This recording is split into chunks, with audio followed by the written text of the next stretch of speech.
Hello and welcome. At the end of the previous video, I spoke of Article 61 of the 1215 Magna Carta and how this enables us to remove ourselves from the treasonous rule of unlawful governments and the illegal demands of alleged agents of the Crown.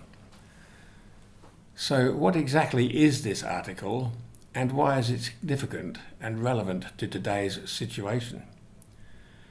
To understand that, we need to know some history, and it is important to realise that traitors, when they seize control of a nation, invariably strive to conceal or obfuscate the chain of events that led to their usurpation of power.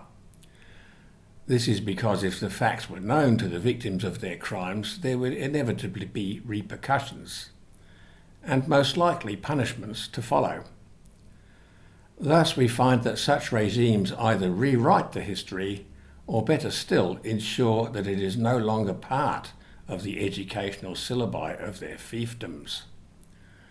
The fact that history in general has ceased to be part of the curriculum in some Western nations, with the history of law or the understanding of civics being particularly ominous omissions, ought to arouse suspicion among citizens who are concerned with the security of their constitutional rights.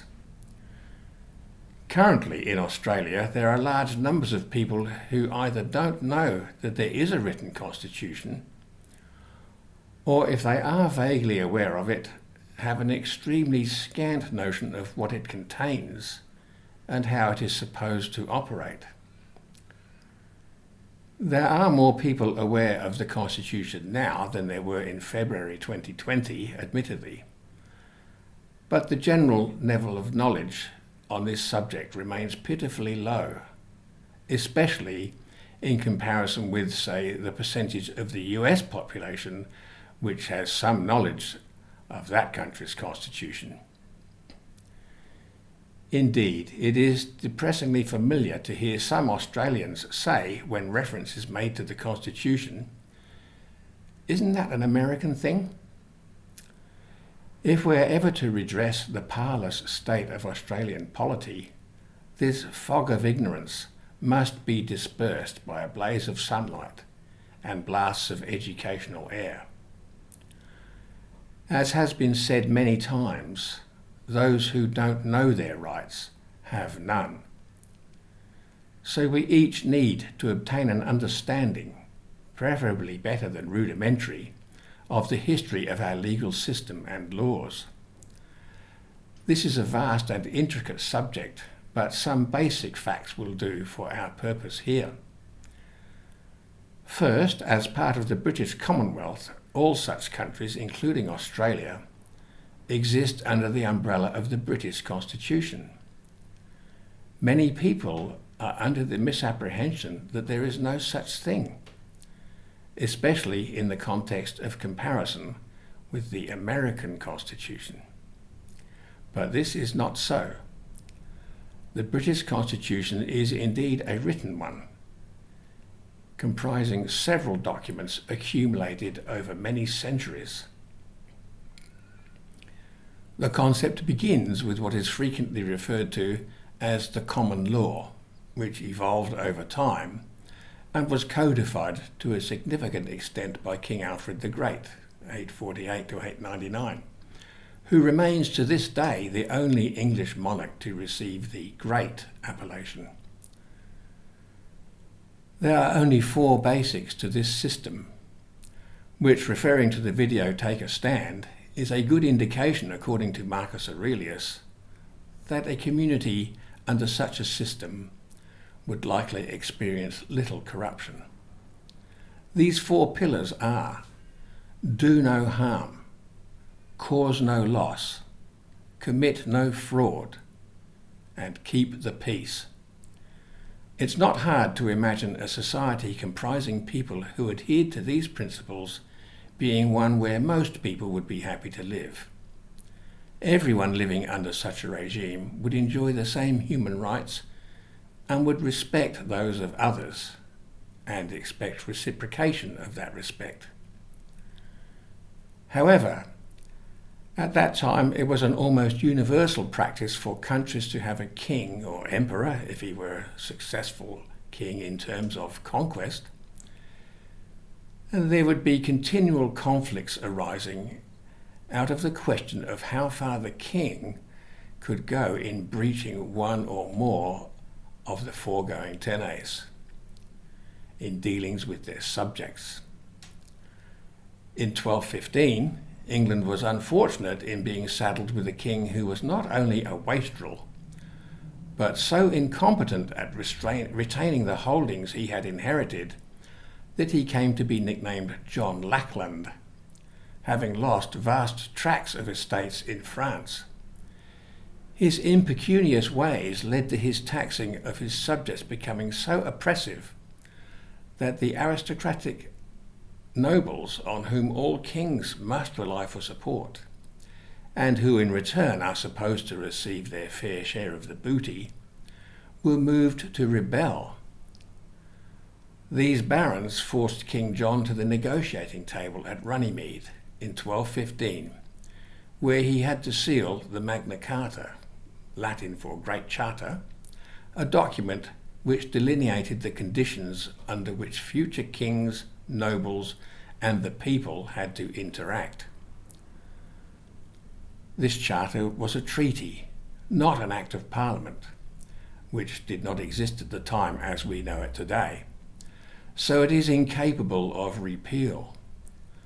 Attempts were made to nullify it in 1216 after John's untimely death, while his son and heir was still a minor, and it was rewritten by the Parliament of 1297, but these efforts proved abortive, because as a treaty establishing the basis of the Constitution, it could only be amended with the consent of all the participants, which included the people, and this was never done. Thus, Article 61 still exists today as a security clause designed to protect the people from any abuse of their rights or treason by the monarch or their appointed agents. So, what does Article 61 say? It states, in essence, that as a security to ensure that the Crown abides by the agreement, the barons may select a committee of 25 of their number, 4 of whom may be chosen to bring before the Crown any serious breaches of the Charter. The Crown is allowed 40 days to address these issues. However, if it does not, the 4 barons may refer that matter to the Committee of the 25, who are then authorised, together with the community of the whole realm, to distrain and distress the Crown in all possible ways, namely by seizing our castles, lands, possessions, and in any other way they can, until redress has been obtained as they deem fit, saving harmless our own person and the persons of our Queen and children. And when redress has been obtained, they shall resume their old relations towards us. Further, it allows anyone in the country who desires it to swear to obey the orders of the barons and join with them in molesting the Crown in the manner specified, without being forbidden to so swear. And any who are unwilling to so swear shall be attempted to be persuaded to join those who do swear by the Crown themselves. A further provision was made that if any of the 25 barons should die or be incapacitated in any way, that the remaining barons may choose another to be in that person's place. Thus, we can see that this is not only onerous, but an ongoing obligation, technically existing in perpetuity. It's not surprising that succeeding monarchs have attempted to wrestle out from under it, and as stated, attempts have been made to nullify not only Article 61, but numerous other portions of the Magna Carta. When the Committee of Barons petitioned the Queen to invoke Article 61 with the evidence of treason so transparent, She could, if Magna Carta 1215 had no longer been in effect, or if it had been abolished or repealed, as the treasonous parliaments have often claimed, refused to act, or declared it null and void. She did neither. Nor did she withhold the royal assent to the bill permitting the signing of the Treaty of Nice, as she had been petitioned. Because her answer to the barons' petition regarding this legislation was ineffectual and did nothing to redress the treason, the barons had no alternative other than to have Article 61 invoked on the 23rd of March 2001, which is the situation as it stands today. Every citizen is therefore duty-bound to join the barons in causing distraint and distress to the Crown until such time as the treason is redressed. This is not a rebellion against the authority of the government. It is a rebellion against its lack of authority. Because of unremitting treason by succeeding governments, Queen Elizabeth II has effectively been usurped and was placed in an untenable position by the parliamentarians and the Committee of Barons. Over the centuries, many acts of treason have been carried out by British monarchs, the list of which has been compiled by David Robinson, amongst others. This process has only accelerated during the last century, with virtually every British government since World War II enacting treasonous legislation specifically designed to dissipate or transfer British sovereignty to foreign powers or entities, particularly, of course, the EEC, then the EU, and of course the UN, and such organisations as the WHO, and so on. These are all acts of high treason, since such transfers are only ever permissible if the country has been defeated in battle or war. That is British constitutional law. Other Commonwealth countries, such as Australia, of course, have suffered similar abuses, and these have been accelerating also. The process got underway in earnest with the Whitlam government in 1973, signing up to the agendas of various overseas entities, inventing the fictitious Queen of Australia, and virtually all succeeding governments have followed suit, on more than one occasion changing the constitution without the required referendum of the people, a blatantly treasonous act. A process is underway even as we speak, purporting to bring almost all national governments under the auspices of the UN as part of the New World Order. The current Morrison government is amongst the top echelon of offenders in this despicable treason against the people, who have every right to reject utterly these decisions made against our will and without consultation, in flagrant disregard for our own constitution.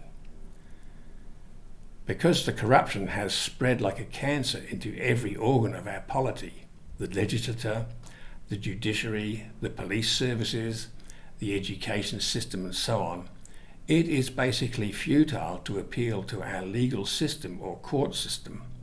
We will not find redress therein. But thanks to the work of David Robinson, who spent about 20 years researching this topic, which the British and other Commonwealth governments have striven to conceal from public knowledge, we can gain an individual reprieve and release from these traitorous regimes and organs of state. Details of how to do this are not the purpose of this talk. It is a process which requires skilled guidance, but which affords the sense of freedom and integrity which attends those who are prepared to stand for the right.